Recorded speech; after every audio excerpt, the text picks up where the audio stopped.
Shalom, shalom, shalom, shalom, peuple de Dieu, shalom, libota na Nzambe, shalom, mokili mobimba. Esika nyonso ezwami biso na pesi biso nyonso mbote na kombo na Yesu Masiya, Nzambe asala biso bolamu, Nzambe asala biso ngolu, mokolo kitoko, mokolo malamu penza, mokolo topusanaka liboso na Nzambe, mokolo penza ngana linga yango penza pe mingi, po eza moko ya mikolo oyo tozalaka susu recharger na ba munitions spirituelles, na misana tango nyonso koloba bandeko blanda biso bayebi ete dimanche eza mokolo oyo tango toki maloba na Nzambe, tango tokoti na mozinda ya makambo na Nzambe, tango tobondeli tosambeli Nzambe, et tango tosangana kina bandeko ata en distance, car la Bible dit en esprit a pas la distance, ata na lolenge tozoloba na tango oyo e nguya na Nzambe e yaka ekita. Alors Nzambe tango azozala présent na biso, Nzambe tango azozala manifester na biso, ayaka maboko pamba te bien-aimé, il nous remplit de bénédictions, il nous remplit de munitions spirituelles. Ma munitions spirituelles, oui, bundela kabiso bituma molili oto monate na biso bomoto. Nzambe asala biso bolamu, Nzambe apambola biso, et shalom lisusu esi kezwa mbino. Do komi mokolo o penza nga na linga yango penza mingi penza, et na yebi ete po linga mokolo o mingi penza po ete eza mokolo oyo présence ya Nzambe vraiment et se manifestera makasi kati na bomoi na biso. Na pesi biso nyonso mbote, et nako zala mozindo mingi penza te pona kopesa introduction ya ayanga na biso après-midi na lelo de konyoso zana biso esike zwa mio penza belela ndeko moko songolo pakala yebisa tanga mayanga nyesili kokoka tanga na biso pusa na liboso na Nzambe esili kokoka penza ya solo tozalaki bipai na tongo na journée tolie bila ya molimo kasi Bible ezoloba ete atoliaki na tongo moyenge benalala nzala te et biloko ya tongo ese digéraki déjà kasi bila ya pokwa nde yango mutu kosimba otina lobi na tongo wana kolo asala biso bolamu kolo apambola biso. Alors lokola momesano toujours na ba cantique na biso oyo na ko chaque cantique na biso betaka mwa moke na se le temps biso tozoluka toyeba pe ko inviter bandeko mosusu bazwa esika na biso na après-midi na lelo kolo apambola biso kolo azala na biso et tobandi na kombo na Yesu Masiya. Alléluia, alléluia.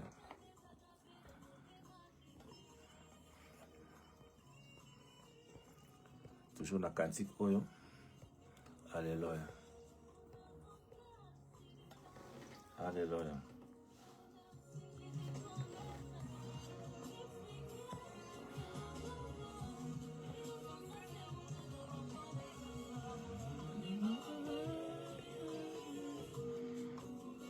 Nzambe asala biso bolamu. Bien-aimé ozokota na biso déjà banda ko partager. Shalom esalaka moi bien. Amen esalaka moi bien. Alléluia, alléluia, alléluia.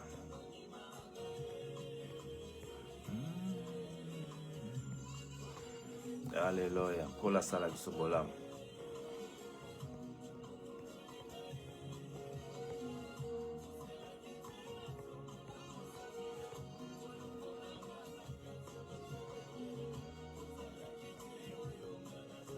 Talaki te nga nazalaki. Alléluia, alléluia.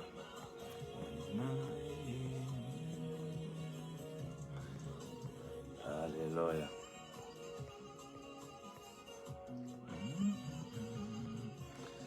Nzambe apambola biso, Nzambe asala biso bolamu.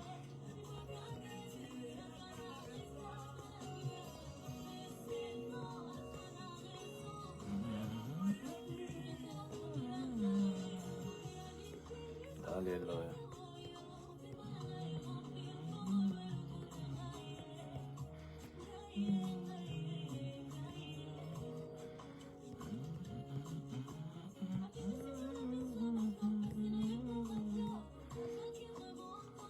Alléluia.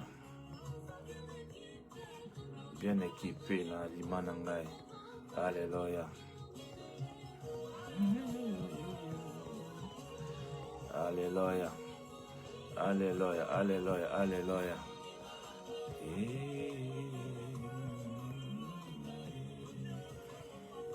Alléluia.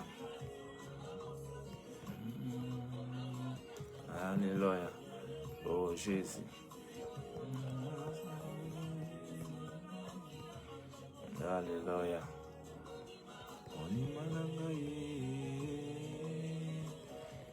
Alléluia. Kola Zwalokumu, Kolo Asalabiso Bolam, Kola Salabiso Ngolu. Alléluia.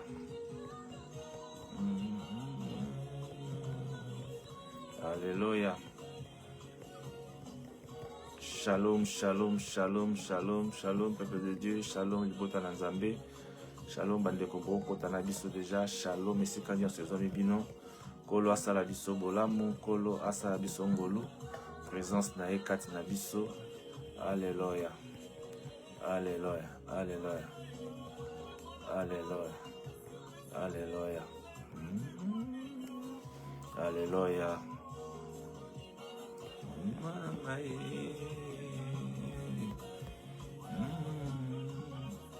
Alléluia. Alléluia. Kola sa biso bolam, kola sa biso ngolo.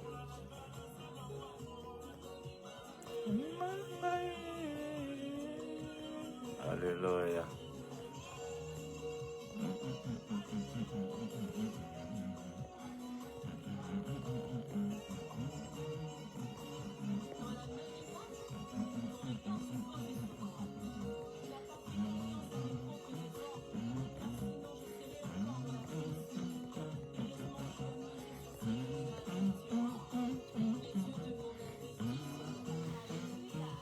Alléluia.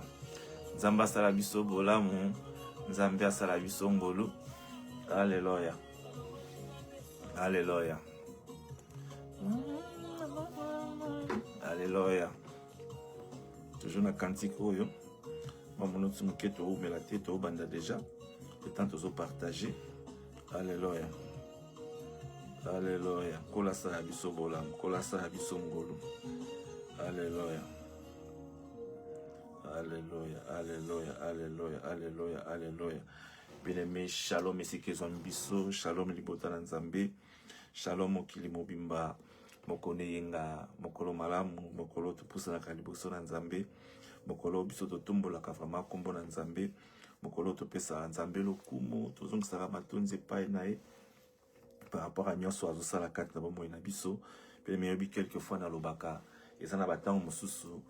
Makambo ebele pendant na vie na biso to mérita ngo vraiment te et masu pepe mabo moto za na to mérita ngo te compte rendu to contenu ya lolenge na biso akozala lolenge na biso akotambola na ba problème surtout kutana na ngo na vie na biso il arrive des fois on arrive même à murmurer les bosso na Nzambe par rapport à ba circonstances ko to kutana na kasi nyonso to wana des fois Nzamba tala ngo te Nzamba tali habiter au moins na ngai la lingue na motema moko na manifester bolingo na ngana manifester toujours bonté na ngai du jour au lendemain et aussi longtemps que présence nanga eza toujours kat na moyena Nzamba asala biso bolamu Nzambe asala biso ngolu Nzambe apambola biso alors to kota na mozindo ya mayanga na biso ya lelo et bolimiselo ndangeza na se tozoluka lolenge kaka ya ko tinda basango ekende bipai na bipai basango epanzana basango ekende mozindo basango ekende mosika et enfin que maloba oyo et atteindre aux extrémités de la terre pour te ame moko ebika pour te ame moko ezala guéri pour te ame moko ezala sauver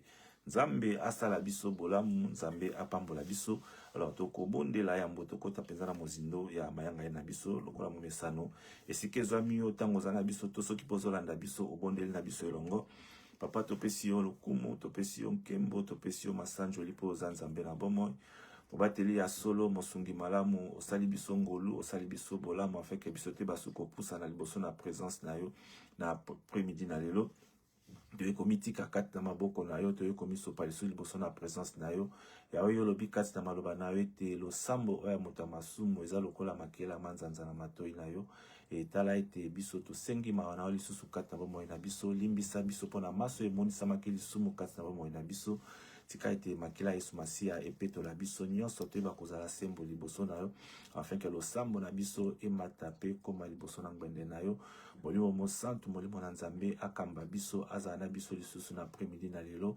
présence na yo eya apesa biso sagesse intelligence pe discernement na yo nkolo afin que maloba o ezala discerner na mitema na biso ebotambo mapeto eba kochango kati na misala na kombo na Yesu Masia totiki mayanga na lelo kati na maboko na yo pambolanga mosali na yo ya solo kolo nazala instrument oyo bungisi pote peuple na oba pambo mangai na limwa ngai na kitankolo yo mata liboso na nyonso e na tiki pende ko nyonso o akoza na biso to akopartager na biso maloba oyo nguya pe présence na papa discernement na yo evanda kati na bo moto na ye molimo mo santo atambola na biso akamba biso orienter biso à tous égards na kombo na Yesu Masia pe na zui autorité likolo na nguya nyonso abokiseni oyo epesi nzambe lokumu te nguya nyonso présence adongolo miso tokangi pe totindi yango na bisika bikauki na kombo na Yesu Masia kombo eleki bakombo nyonso yango biso nyonso tobondeli pe tolobi amen. Amen, amen, amen, amen, amen. Nzambe apambola biso, Nzambe asala biso bolamu, Nzambe asala biso ngolu, Nzambe asala biso bolamu. Bien-aimé, mikolo nyonso oyo eleki, baposo oyo eleki, basanza oyo eleki, kolo asali biso ngolu ya kopesa biso teme kitoko penza, c'est vrai, c'est thème pareil commune, c'est ça thème moko oyo toyebi, tolobela kango, tout est consort, mais le Seigneur insiste à ce point. Bien-aimé, oyebi na ingina loba sulika moko boyo, oyebi tango nyonso na Bible, tango nyonso na Bible oyo kolo alobaka insistaka en vérité, je vous l'ai dit. Bien aimé, tango esika nyonso kolo insista en vérité et en vérité. Bien aimé koleka ke esika na lokwa koleka nyonso te. Et c'est pareil, ndenge pe biso tozongeli na matia lelo o etali la foi. Aussi longtemps to continuer ko beta mokoloto, to continuer ko beta sete, to continuer ko tindika kaka koloba na tina ya foi. Nzambe azomona quelque part et pas ya peuple nae quelque part et pas ya ba nae quelque part et pas ya ba libota nae te kondima peuple nae et bandi ko bunga nzela et bandi ko kita et bandi ko kende. Alors cela est dit à quoi? Cela est dit par rapport aux circonstances. Bien aimé, oui bah temps auto vivre, ce sont les temps trop durs. Amen. Ce sont les temps trop difficiles. Ce sont les temps où pensa. Oui, c'est vrai, tu dois se maintenir parce que la parole de Dieu est là. Si France est cause à la première cause à la ben tant yo chip makanisi na nzambe o chelika na nzambe c'est vrai makamsu to ko kapena wa santé mais to comprendre izo salama mais to comprendre miracle ni makambo ne zo salama te des fois ils na be fort na bisoté des fois ils malolenge na biso ko zate nzambe a continuer ko pesa biso ba force a continuer ko pesa biso makasi a continuer ko pesa biso la possibilité enfin que bisoté ba toujours ko kende pe ko poussa na kat na maloba na nzambe apambola biso Nzambe asala biso bolamu nzamba pambola mama gate bate ba isike zo ambino penza kolo asala biso bolamu on partageait botindi basango pa bande konyonso et tant on a biso mayanga nyekoki et tala maloba nkola pesi biso supenda makasi comment va ta foi et comment va ta foi et ça tellement moko munene penza otobandaki nango utankala et basala nzambe basili koleka na pe pona ko partager na biso ensemble na thème monene on a ba sous-titres différents et le lope kolo asali biso ngolo tozo que toujours na thème on a timo kolo kolo ko bate témoigner suki pe apesi biso sous thème sous autre continuer nango mais je vous promets que mbula o kolo asala biso bola mbele penza tozana molongo ya ba serviteur de Dieu au baza déjà classé pona ko partager na biso maloba pona ko pambola peuple de nzambe na ngolo o nzamba tshekati na bombo ina bango afin que ministère oyo ezala susko kende liboso et ba pe ko pambama. Comment va ta foi? Sous-thème na biso lelo ezali la folie de la foi. Amen. La folie de la foi. Temango sous thème autant nazo partager tant nazo méditer tant nazo yekola maloba na nzambe et le Saint-Esprit me disait toujours oui il dit mais Seigneur il y a d'autres serviteurs qui ont aussi parlé de la folie de la foi il m'insiste toujours vas-y parle la folie de la foi donc on continue à parler sur la folie de la foi et voilà le loto kusani sur le bosso na peuple na nzambe poto kokisa mokano o etinda o nzamba tindi biso poteto eba koloba la folie de la foi nzambe apambola biso nzamba sa biso bola kaka nde toloba ki ete esprit ya nzambe ezala na biso discernement na ye evanda kati na biso afin que maloba oyo toloba ekende liboso ekende pena mozindo nkolo asala biso bolamu nkolo azala na biso bien aimé na banda koloba ete la folie de la foi hein? Lorsque nous venons en Jésus-Christ et tu as accepté Yesu Masia lokola mokonzi pe mobikisi et to l'équipe a expérience, il y a incarnation, il y a combo nae. Donc tu as incarnation comme c'est-à-dire to moni to expérimenter ba puissance, il y a combo nae, to expérimenter ba capacité nae, to expérimenter le lenge na cause la bien mais so oza païen ba faut comprendre makambo na lo bateme. Tango yo ndimeli Yesu Masia, lokola mokonzi pe mobikisi. Au kotika na dimension bonzambe et obani ko expérimenter présence en Nzambe na bon moina yo. Obani ko expérimenter kombo Yesu Masia na bon moina yo. Atango lobi au nom de Jésus, omoni lo komo boya surnaturel et salami. Tango lobi au nom de Jésus, et lo moza ki bloqué fungwami. Tango lobi au nom de Jésus, na ba circonstances différentes bon moina biso. Tango obondi na makambo belé belé. Misusu kutozo mona ngona miso bon moité mais spirituellement il y a des choses qui se passent car na kombo na Yesu Masia etondi sami na substance. Substance wana o ezaya puissance. Substance wana o ezaya incarnation, il y a grandeur. Substance wana eto kombo na etondami na miracle, ezana puissance moko énorme ou à l'instant même que transformer les choses, à l'instant même que changer makambo surtout. Amen. Nzambe asala biso bolamu, Nzambe azala na biso, Nzambe asala biso ngolu. Alors, folie de la foi. Bien aimé, le fait déjà, il y a kokoma mwana nzambe. Hein? Le fait déjà qu'on dit mais Yesu Masia le kola mo konti mo bikisi au côté déjà na dimension folie. Alléluia, alléluia, alléluia. Pourquoi côté na dimension folie? À notre époque, bien aimé, mutomona Yesu Masia boyena miso azalité.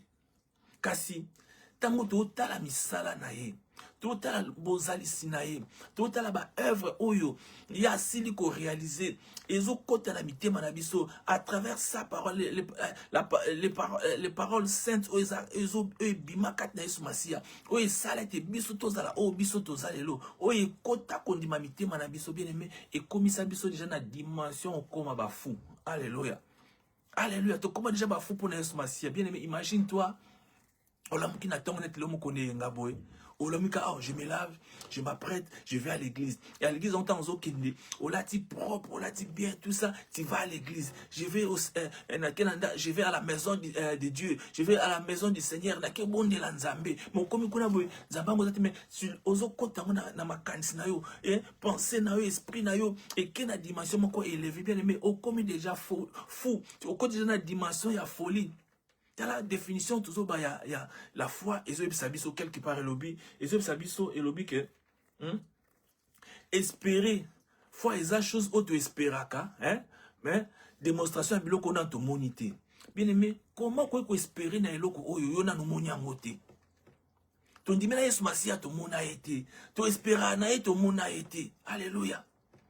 D'abord, le mot folie est un désagrément mental. Donc, moutou a comme déjà niveau folie, c'est que, donc, règlement moutou naïe, donc, baby, hein, niveau raisonnement naïe, ça sous normalité. Façon naïe à penser, et ça le sous normalité. Donc, dérèglement mental. Amen. Alors, tant qu'on dit, mais là, Yesu Masia, Bible dit, la foi, et ça, espérance, peut démonstration, makamoto, monité. Oui, c'est vrai. Tant déjà la foi, déjà, ils ont compte sa sur la dimension en folie. Alléluia. La foi déjà, ils ont comme ça, ils sont fous pour Yesu Masia. Donc, tout le monde y était. Parce que misala n'est qu'à tout le monde. De comment les gens qui ont témoigné, ils ah, ngala zaï kobela, ta likolo, lokolo sala qui sont le pakala. Kasi Moussa Lanzambe, tout le temps la bonne délire, au nom de Jésus, likolo bi, katane bi matu. Démonstration. Et, bah, œuvre wana, et comme ça, ils sont fous. Bah œuvre wana écoute ça na dimension en folie bah œuvre wana et ça la été to koma lo lenge songolo pakala na ebite so na expliquer mon ndenge nini amen amen de comment apprécier biso amen a bien de comment apprécier biso amen et tondan de comment apprécier biso amen ya vitamine de comment apprécier biso amen oyo eza pinza ya makasi penda bien aimé. Nous avons plusieurs appréciations et souvent c'est l'humour. Oui. Tozaka ba prestation ebele na ba vie na biso nzamba pambola mama Geneviève nzambe asala biso bolam ba j'aime ba like nzambe asala na biso des fois to apprécier to kota na ba appréciation moko boye oyo hein bon ngana binga ngo baza eza ba humour au moins mutu moko a osepela mutu moko mais akomana no na dimension okoma fute. Alléluia. Ah, comment on a la dimension, comment fouter? Ah, il y a des gens qui viennent, qui parlent, qui disent, ah, voilà, moi, c'est.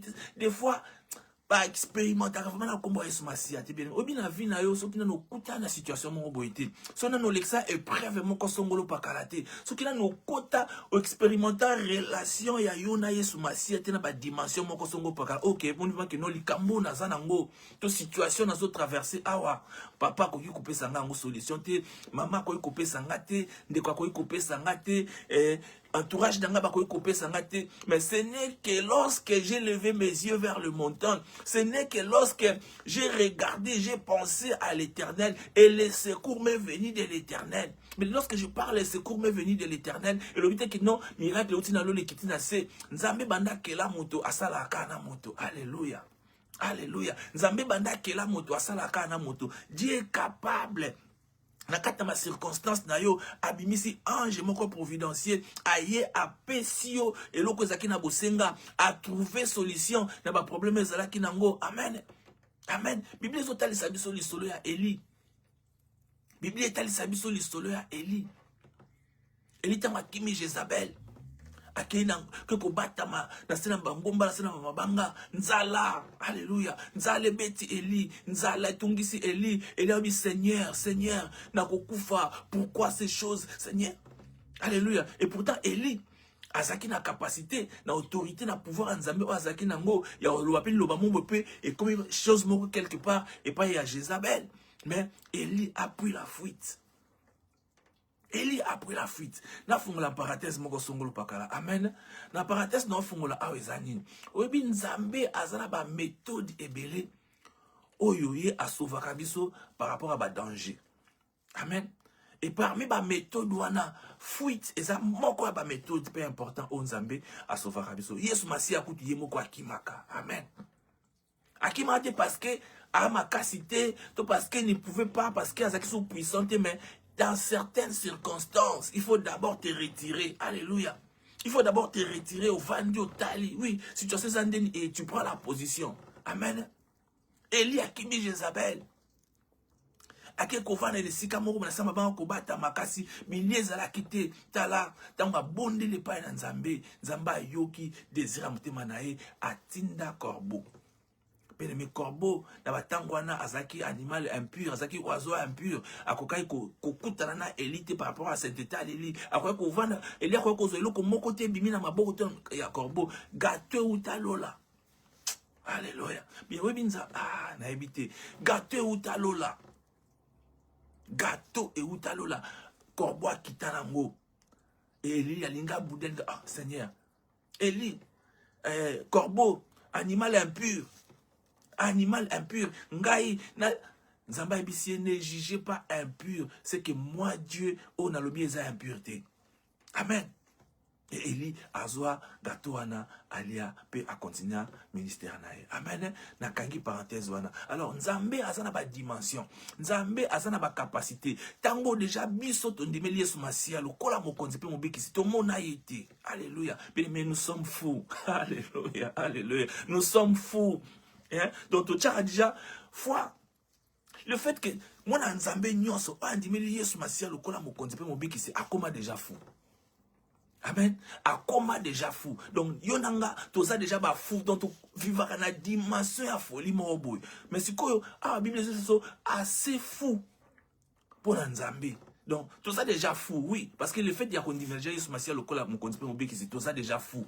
Oui, c'est vrai. On accepte ça. Toza déjà fou. Mais comment devenir assez fou? Et pourquoi assez fou? Alléluia. Pourquoi assez fou, bien aimé? Pourquoi assez fou? Bien aimé, comment assez fou? Il y a plusieurs raisons.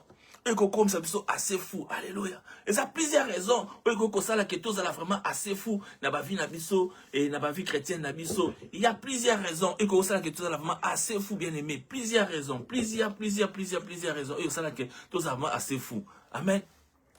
Amen. Plusieurs raisons.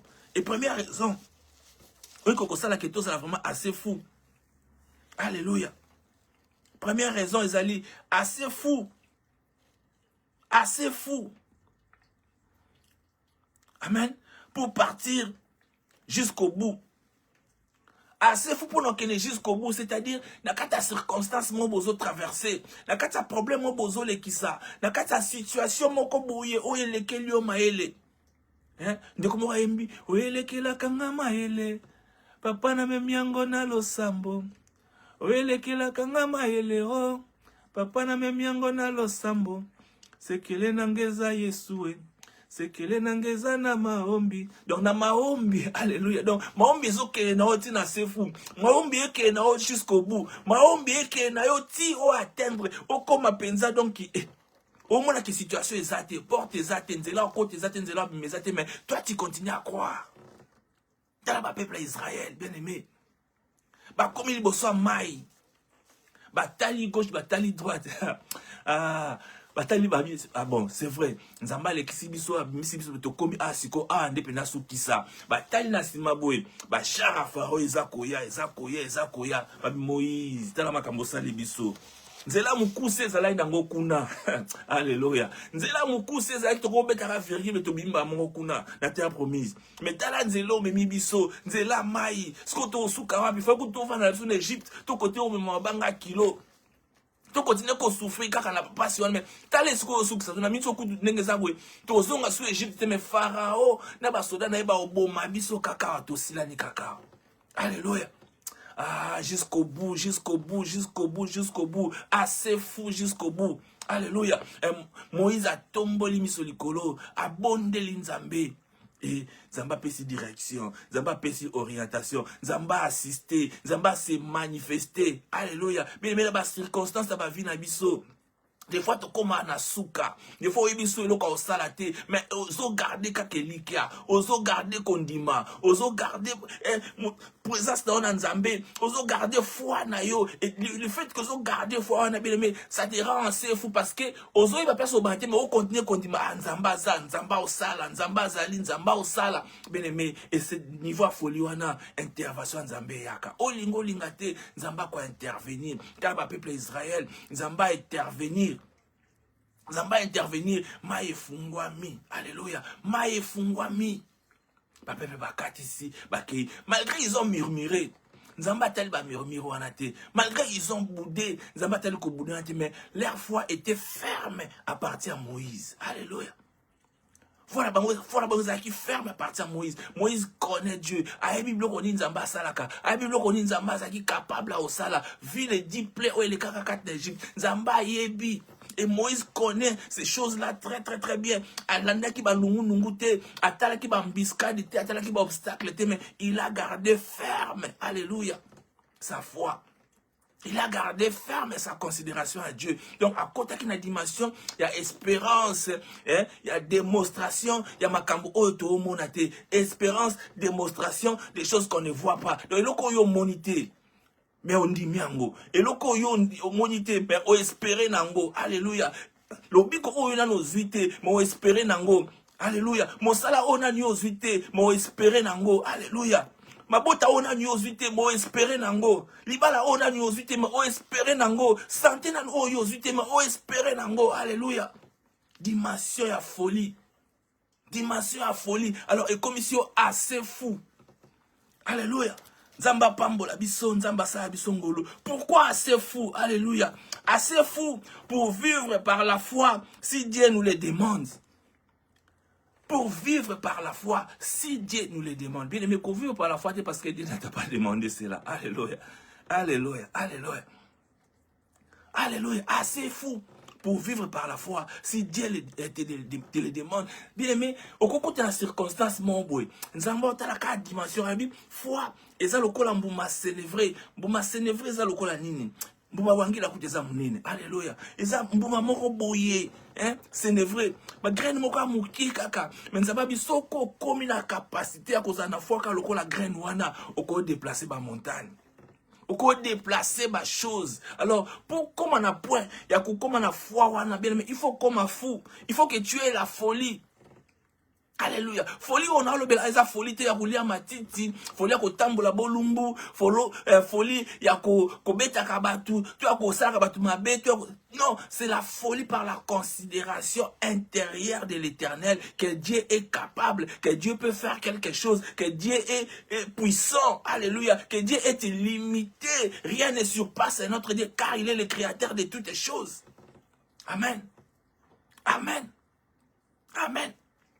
Alors, dans le côté de la dimension, le Seigneur te demande, la situation mobile, azaka muto, so kaka cheka espoir et pas na déclenché. So kaka cheka elike pas na déclenché. Obi des fois, so qui te sera pas problème, au lieu que le mba mo liboso nzambe, to lukaba aide na mpanzi. Ah, cette personne peut m'aider. Ah, celui-là, je na mona ke boye. Et celui-ci, il y a ça là déjà boye. Est-ce qu'il y a cause d'une expérience? Est-ce que oui, c'est vrai, ce n'est pas mal. Il y a consulter, il y a retourner à conseil, il y a koyoka, mais la considération au-dessus ou au-dedans de chaque situation, ezaka nzambe. Ezaka nzambe. Ezaka nzambe en mettant le nom de Jésus dans liboso, pe liboso makambo nyonso tout. Alléluia. C'est pourquoi assez fou pour vivre la foi si Dieu nous le demande. Assez fou pour aller vers les cas graves. Assez fou pour aller vers les cas graves. Donc, comme déjà dans la situation où déjà dans grave. Oyomo déjà mon nango donc leki oja mo nango donc na habitude son expliquer mon ndengeni oja yomo kozo mo nango et comme grave. Alléluia. Mais au côté na dimension en folie. Alléluia. Au côté na dimension en folie. Au bungi na dimension en folie. Alléluia. Et c'est alors intervention nzambe et obima. C'est alors obi nzambe ayo ki sa masonité. Qu'est-ce que ayo ka sonité? Ayo ki sa masonité. Nzambe. Nzambe, Aza le maître des temps et des circonstances. Alléluia. Le maître des temps et des circonstances. C'est-à-dire, soit le maître des temps et des circonstances. Donc, il est capable d'attendre, il est capable dans les circonstances à réaliser à ça le lokomobwe. Alléluia. Et Nzambe tango ça le lokomobwe azotala gloire na ye na kata likambwana azosala. Amen. De quoi tom sa zoimba ozwa azwa kakembo na makambo nyonso lolenga lingie. Ozwaka kembo yaya. Donc azwa un kembo na ye na makambu nyonso na lolenge oye moko nzamba lingi. Alléluia. Na lolenge ye moko nzamba lingi makambo tamusama. Et des fois dans ba circonstances biso na makambo na vie na biso nzambe moko place biso na place wana. Alinga sa gloire mo bo na mutu na yo. Alinga sa gloire mo na bomo na yo. Ako créer situation. Alléluia. Situation cause un peu grave on nzamba ko créer. Amen. Assez fou bien-aimé. Assez fou, bien-aimé, assez fou. Pourquoi assez fou? Assez fou pour croire que tout est possible avec Dieu et s'attendre, le voir, ressusciter les morts, guérir les malades et délivrer les captifs. Assez fou. Alléluia. T'as là pourquoi faut aller assez fou pour Nzambe. Pourquoi cause la sefu pour nous aimer? Pourquoi que Dieu est capable, Dieu est puissant. Amen. Dieu a cause attendre dans Nzambe que Nzambe la puissance na ye, na ngolu na ye na bon Nzambe na ye a capable ko la musamowe. A capable obéir sa babel. A capable ya ko changer ma situation. A capable bien aimé et ya ko libérer ma captif. On voit ça dans Nzamba au sala bien aimé. Nzamba salaka et nana otelema Nzamba osala. Alléluia. Ah, capable. Donc so comme la dimension il y a qu'on réfléchir makambwana ou comme la dimension il y a au côté na biloko na o comme assez fou. Alléluia. Alléluia. Alléluia. Nzamba sala biso bolam. De comment appeler biso amen il y a bien de comment appeler biso amen il y a vitamine. De comment appeler biso amen oye tonda penza amen ya lokito makasi oyo koningisa kiti na bokonzi na likolo amen oyo koningisa banjelu bako yemba pe bako tombola lisusu kombo na Nzambe bako pesa lokumu epai na Nzambe. Alléluia, alléluia, alléluia, alléluia, alléluia. Assez fou bien-aimé. Pourquoi assez fou to kindile awa? Pourquoi assez fou? Assez fou pour passer pour fou. Assez fou pour passer pour fou. Nzamba pambola maman Geneviève. Assez fou pour passer pour fou. Donc comment liboma koleka pona kokoma pona kozala liboma. Alléluia, alléluia, alléluia, alléluia. Nzamba sala biso bolam. Nzambe asala biso ngolu. Nzambe asala biso ngolu, Nzambe asala biso bolam. Assez fou pour être fou, être critiqué, méprisé de tous ses côtés. Donc au comme il est assez fou, na kati ya folie na yo et Au comme critiquer.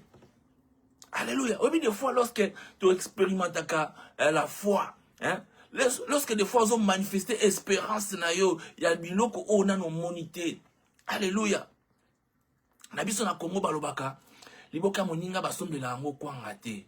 Donc moninga na liboki na me yuba nubete lango déjà boule ke funa sombela yango kwanga. Donc liboki wana so na sombi kwanga donc ya opesa nga kaka. Donc au Dieu déjà espoir, alléluia. Maintenant, c'est pareil comme la foi, alléluia. Hein? Au lieu que la foi, espérance, peu de démonstration, il y a ma cambo dans ton monité. Mais yo za na ma cambo moboy, ose la lobby comme au songolo pakala, ose la soutien moko, ose la support moko pa nzambe, ose la lisungi moko ute pa nzambe. Po lisungi wana, otali yango na mokilo zuite, otali yango na bandeko zuite, otali yango na libota na entourage na yo ozuite, mais lisungi na yo et que katango yo tomboli regard na pas na nzambe, alléluia. Et muto otala yo o ayebi yo te ba muto azali boma, muto azali boma na situation openza oza est-ce que nzambe ngo kitana lolo ya osala, oui nzambe kitana lolo sate, mais nzambe ako utiliser batu na ye, il est capable, bien aimé. On a vu la situation de Élie, alléluia. Nzambe est capable, il peut changer. Alors, tant qu'on continue la dimension, on a bien aimé, au comme à critiquer, bat ba otonga yo, bat ba oloba, muto yo, muto ça sous bien, c'est vrai, tout ça, bandi ko episode que muto ça, c'est que au comme un dérèglement mental. Alléluia, alléluia. Au comme un dérèglement mental. Autant comme un dérèglement mental, c'est-à-dire que au bandi ko expérimenter si ko lobo kwa nzambe. Alléluia. Nzamba sa biso bolam. Nzambe azala na biso. Pourquoi c'est fou, c'est fou? Pour donner son temps à son temps. Assez fou pour donner son argent, ouvrir sa maison, donner sa vie pour l'œuvre de Dieu. Amen. Donner sa vie pour l'œuvre de Dieu, ouvrir sa maison pour l'œuvre de l'Éternel. Assez fou pour devenir chrétien. Alléluia. Assez fou pour nous dire, mais la Yesu masia lokola mo konzipe mobiki ici. Assez fou pour nous osale la ye. Assez fou pour nous koma mo sali na nzambe. Assez fou pour nous koma serviteur de Dieu. Assez fou pour nous benga mamwa na nzambe. Alléluia. Il faut commencer fou. Alléluia. Nzamba sala biso bolam. Nzambe asala biso ngolu. Mais bien aimé, lorsqu'on parle de folie, alléluia. Lorsqu'il parle de folie, la folie est un peu différent. Alléluia. Oui, c'est vrai, on peut devenir fou, on peut devenir ceci, on peut devenir tout ça, mais dans la catégorie nini. Alléluia. Il y a 3 catégories, il y a la folie. Amen. Premièrement, il y a 3 sortes de folie. Amen. 3 sortes de folie. Le deuxième point, nabiso capital. Alors, premier point, première sorte de folie, nabiso, c'est la folie divine. Alléluia, alléluia, oh, alléluia. La folie divine. La folie divine. La folie divine, c'est-à-dire quoi? Mais comment on y va folie divine? C'est-à-dire, la folie divine, c'est la folie par laquelle Dieu nous appelle à être habiles si nous voulons être utilisés par lui et servir étant que serviteur de Dieu, qualifié par le Saint-Esprit. Amen. Donc, ça folie oyo, nzamba benga abiso nango. Seigneur bien-aimé, tant que vous appelle à Nzambe, tant que vous dites que c'est à Nzambe, que c'est à Nzambe, ça quand vous à la pasteur, aux à la prophète, aux à la ministère, moko songolo pakala. Amen. Aux à la docteur, aux à la apôtre, aux à la soki. Non, non, non, non, non, non, non. Bien-aimé, kosala nzambe tango yo ndimeli nzambe lokola mokonzi pe mobikisi obani ko kota na ba dimension obani ko expérimenter nzambe obani ko vivre relation d'intimité entre yo na nzambe et le Seigneur se manifeste et tango obani ko prêcher la parole de Dieu. Bible dit allez et faites de toutes les nations les disciples en les baptisant au nom du Père et du Fils et du Saint-Esprit. Alléluia. Évangéliser la parole de Dieu, gagner les âmes pour Jésus. Alléluia. Alléluia. Alléluia. Alors, autre folie divine. Bien, mais au télémananzela, tu parles des personnes de Jésus-Christ de Nazareth. On va nous parler sur le temps de la fin. On va nous parler de Boye, pas de Yesu Masia. Il y a Opesa Bino Lobiko. Il y a Ozami Kumba Nabino. Arochango Boy. Bien aimé, pas de mon taliboma. Est-ce que Yesu Massia a fait la facture? Est-ce que Yesu Massia a fait la logo songolo pakala? Est-ce que Yesu Massia, les gens vont commencer à se poser des questions. Mais Yosko mutango zoloba parce que espérance de la foi. Donc espoir oyo pesa nango batu. O batu na ba monyango te mais nzambe ce côté en côté na dimension na a côté na ba démonstration. Oyebi ba yekoli ya Yesu Massia. Je vais dire quelque chose. Tant Yesu Massia matina likolo. Abina otindela bino molimo mosanto. Boza na presete yakobima. Alléluia, alléluia, alléluia. J'aime cette partie. Abi boza na presete yakobima acte des apôtres. Abi boza na presete yakobioboke de côté ya. Bino boza na ba témoin nga na Samarie, na bamboka na tangaki. Boza ba témoin nga kuna me bokene na no presete bozela. Bozela ndingisa. Bozela molimo mosanto. Ta molimo mosanto akoya. De akopesa bino autorité, akopesa bino pouvoir ya kosala makambo o eza na bino makasi te na bomoto kosala. Alléluia. Mais so baye ko liba bima ka tangu wana. Benga baza na démonstration te. Benga za neloko ta kosala.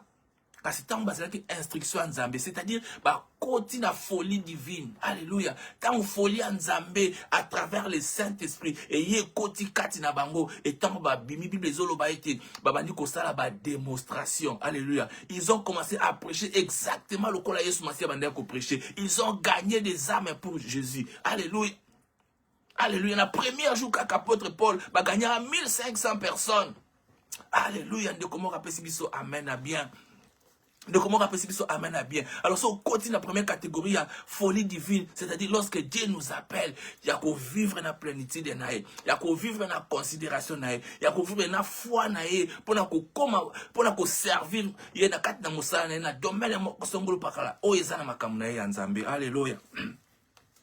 Alléluia. Alléluia. Alléluia. Alléluia. Apôtre Paul, il y a et Sabiso. Alléluia. Apôtre Paul, parle de sa position. Dans 1 Corinthiens 4 10, nous sommes fous à cause du Christ, mais vous êtes sages en Christ. Nous sommes fous à cause du Christ, mais vous êtes sages en Christ. Alléluia. Zamba pa molande ko moi seo kimono, Nzambe azala nabino. Alléluia. Alléluia. Abi, wana 1 Corinthiens 4 10 à Zoloba. Nous sommes fous à cause de Christ, mais vous êtes sages en Christ. Nous sommes faibles, mais vous êtes forts. Amen. Vous êtes honorés et nous sommes méprisés. Alléluia.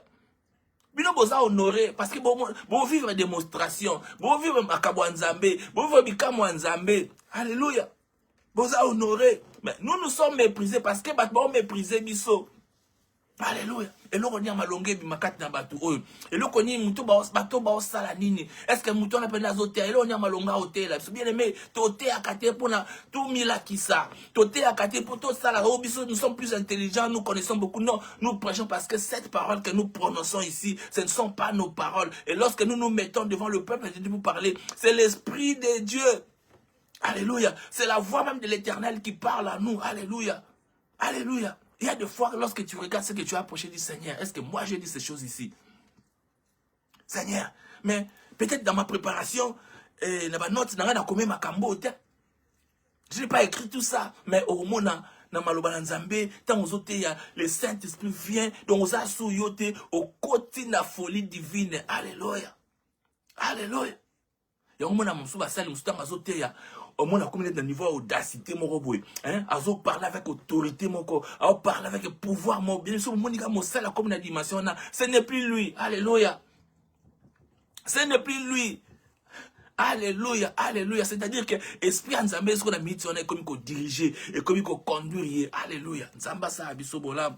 Nzambe asala biso ngolu. Nzambe apambola biso. Nzambe asala biso. Alors, deuxième catégorie, de deuxième sorte, alléluia.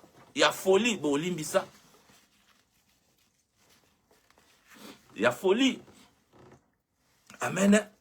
Il y a folie. C'est la folie à laquelle, folie à bonne foi, la bonne folie.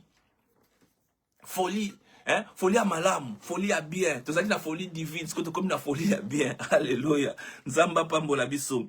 C'est la folie à laquelle, lorsque Dieu nous a vraiment parlé et qu'on agit sur cette parole, ceci est la folie de la foi. Basée sur certitude que Dieu nous a réellement parlé et Dieu nous a réellement fait appel à telle chose qui va nécessiter un comportement un peu fou. Alléluia. Donc folie, bonne folie. Ça folie autour de la awa. Surtout autour convaincu, folie de conviction. Donc Nzamba pe soli loba moroboy et tu es convaincu par cette parole. Alléluia. Le Seigneur a libéré une parole et tu es parole wana et même lieu conviction moko. Na luka terme moko bien pour nous expliquer les cambo. Et ça très capital. Donc comme une folie. Alléluia.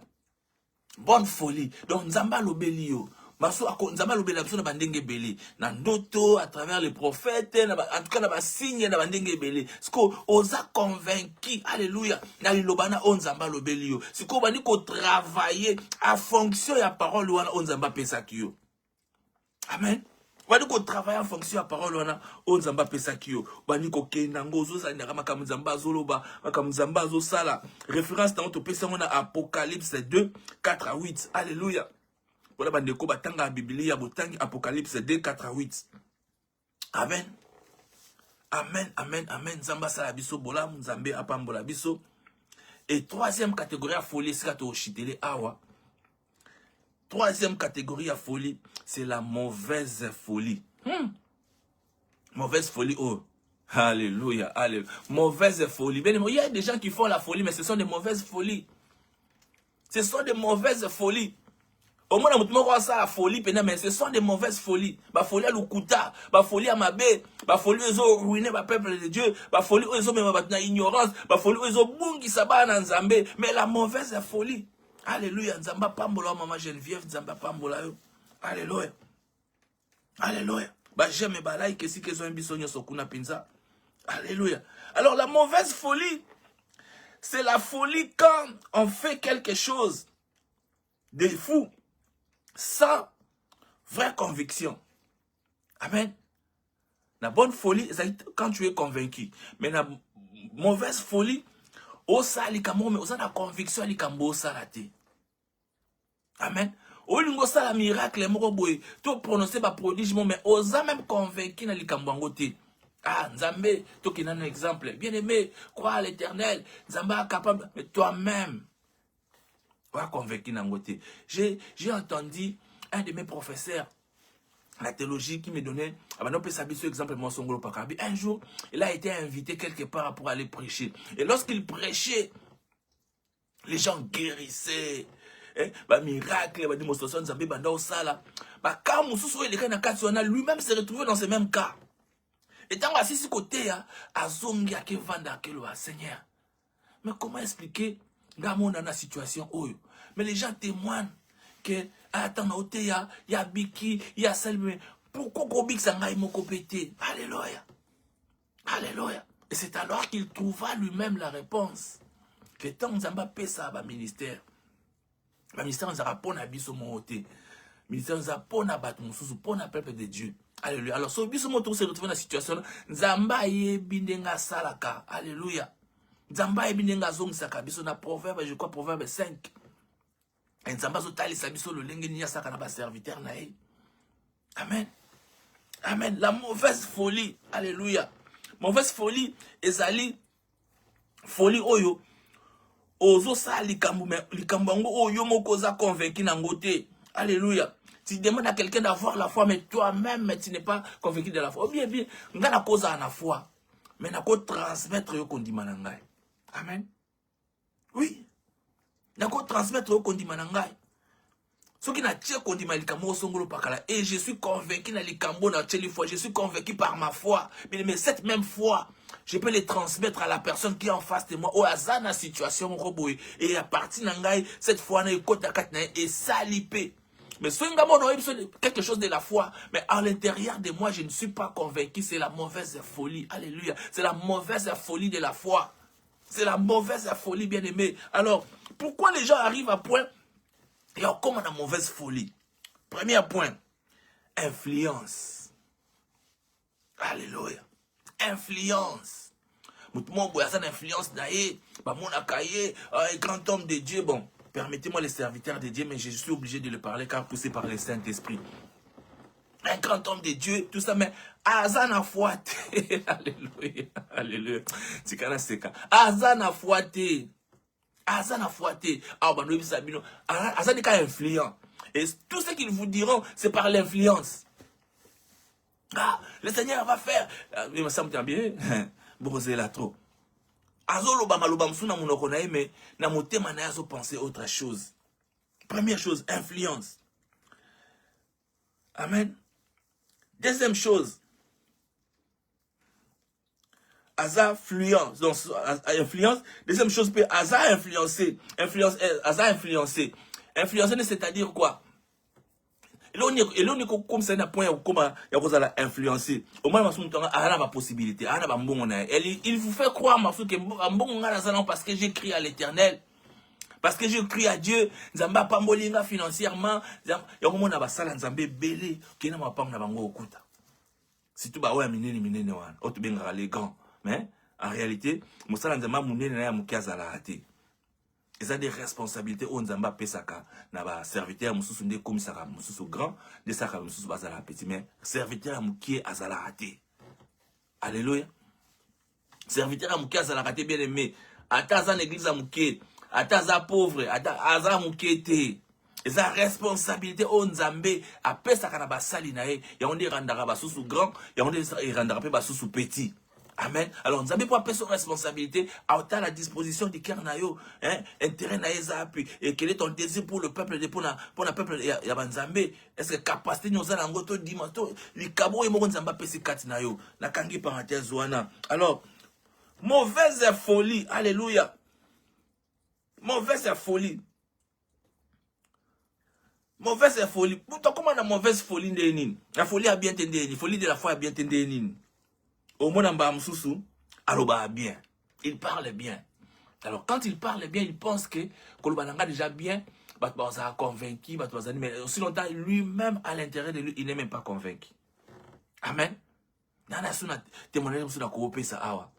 Au Italie, mais un jour à l'église Monsongolo Pakala. Musala Nzambe mo azoteya. Alors minde toza awa. Batu ba kotina minduki na église. Bazu munduki ba tchena mutu na pasteur, ba tchena mutu na ngai. Ba bisinga wanga na Yesu Masia devant le peuple de Dieu. Alléluia, j'ai eu mal ce jour-là. J'ai eu mal ce jour-là. Vraiment, je vous assure, j'ai eu très mal. J'ai eu très mal. Bache azo ba bache munduki na mutu na nga. Ba bisinga wanga na Yesu Masia lokola mo kontipe mo bikisi. Abina wanga na munoko, mais na mutema na ondima. Alléluia. J'ai eu très mal. J'ai eu très mal. Bache munduki, babiso wanga na Yesu Masia parce que munduki eza na mutu na yo. Donc wanga ni Yesu Masia na maloba kino na nié Jésus tu es consort mais na mutema na ozondima no Yesu Masia. Mais qu'est-ce que la Bible parle à ce sujet? De l'abondance du cœur que la bouche parle. C'est que tant que tu as abondé dans le Yesu Masia, mais pourquoi ta bouche n'a pas prononcé? Tu as dit parenthèse ou analyse. Nzamba pambola biso nzambe asala biso ngolu. Alors, mauvaise folie, hein? Masu mutona lobara bien, mais Azala jamais convaincu ou le Seigneur ne lui a jamais parlé ou donné une parole de conviction. Parole de conviction, bien aimé, cause à kaka. Et où t'es pas dans mon côté. Dieu peut te donner cette parole à travers un autre serviteur de Dieu, à travers un prophète. D'une manière ou d'une autre, Nzamba kolobela yo. Et malobala Nzamba opeso parce que ça vient de l'Éternel et qu'on convainc katina yo. Le fait que yo kango kaka kotika est bouleversé yo et ça te rend automatiquement fou. Alléluia. Ça te rend fou aux la lisosute. Au comme quand lilobawana, que puis-je faire pour cette parole? Et tungi si bon moinayo, et tungi si bon motonayo. Alléluia. Nzamba salabiso bola, nzamba pambola biso to kele koshite awa. Amen. Amen. Et mususu ba utilisaka intelligence na bango. Alléluia. Nzamba pe sur intelligence, mais sur intelligence wana au transformer en na mauvaise folie. Alléluia. La mauvaise folie. Mauvaise folie, c'est-à-dire quoi? Quand vous êtes comme intelligent, l'intelligence, tu es capable de bloquer le verset biblique. Alléluia. So, bien, mais j'ai vu des gens, à quoi nous rester là, psaume, comme on a un, ti na ba 150 à prononcer. Ah, tangiloango, boye, sans lire la Bible, boye, zobima, pa, au talibo, moto, talibo, nzambe, kat na moutoane zati. Oh, mais tu n'as mes seigneurs, comment cette personne est arrivée à mémoriser tout ça là? Mais en lui, sémence na yo ezati. Alléluia. Donc, nous avons utilisé l'intelligence naïe pour te akota na dimension ya mauvaise foi pour te abana sous escroquer peuple de Dieu ndé to biko kolba na lokota lingala normal. Alléluia, alléluia. Nzambe mala nzamba zwa lokumu et mauvaise folie hein pour na ba oyo basela ka orgueil. Alléluia. Il est orgueilleux, il veut se faire voir, pas mon accueillir, yenda mosala nzamba solo, yenda sala ka miracle, yenda loba ka boye, yenda zongi saka boye, et tout est comme ça. Et continue à niveau ya ba folie. Alléluia, alléluia, alléluia, alléluia. Nzambe apambola biso, nzambe asala biso bolamu, nzambe asala na biso. Alléluia. Alléluia, alléluia, alléluia. Kolo asala biso ngolu. Alléluia. Donc, voilà les trois catégories. Il y a la folie, alors, dans la catégorie, il nous est recommandé d'utiliser toujours bonne folie, puis la folie divine. Alléluia. Tant comme la dimension à folie et Nzambe à côté kayote. Tant comme la dimension à croire, il y a expérimenter, il y a en œuvre, il y a en acte, la foi passée, acte de la foi. Donc il faut poser acte. Alléluia. Il faut poser acte. Lorsqu'on pose des actes, ce sont des actions qui viennent. Alléluia. Au sein des actions par rapport à la foi. Au sein des actions par rapport à Kondimanayo. Au sein des actions par rapport à la dimension assez fou. Yoko koma nango kati na bomo inayo. Alléluia. Nzamba pambola biso. Nzambe asala biso bolam. Nzambe azala na biso. Et peuple de Dieu na osuksa na maloba oyo.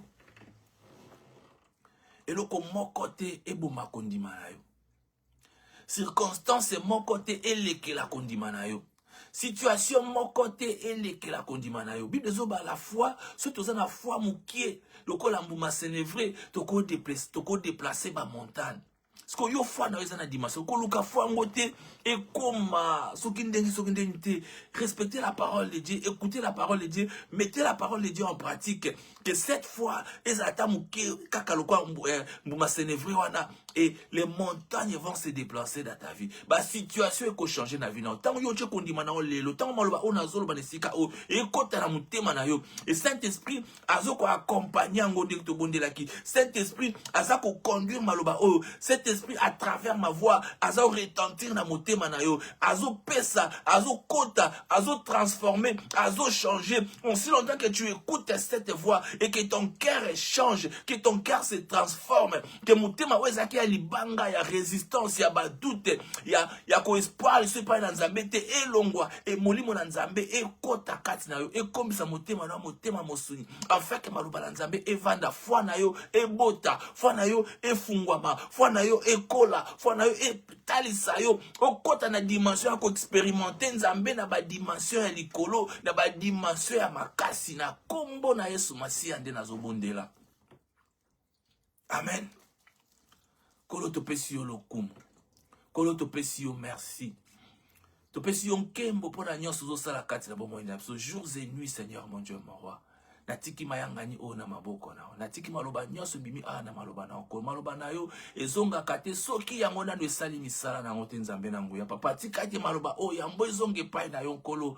Ba ame ba bika. Ba ame bazala sauvé. Ba ame bazala guéri. Kondima na yo nkolo emboni sa malisu kati na mitema na bato. Na kombo na Yesu Masiya. Natiki biso nyonso na maboko na o. Mabota na biso. Bandeko na biso. Baninga na biso. Basala na Nzambe nyonso mokili mobimba.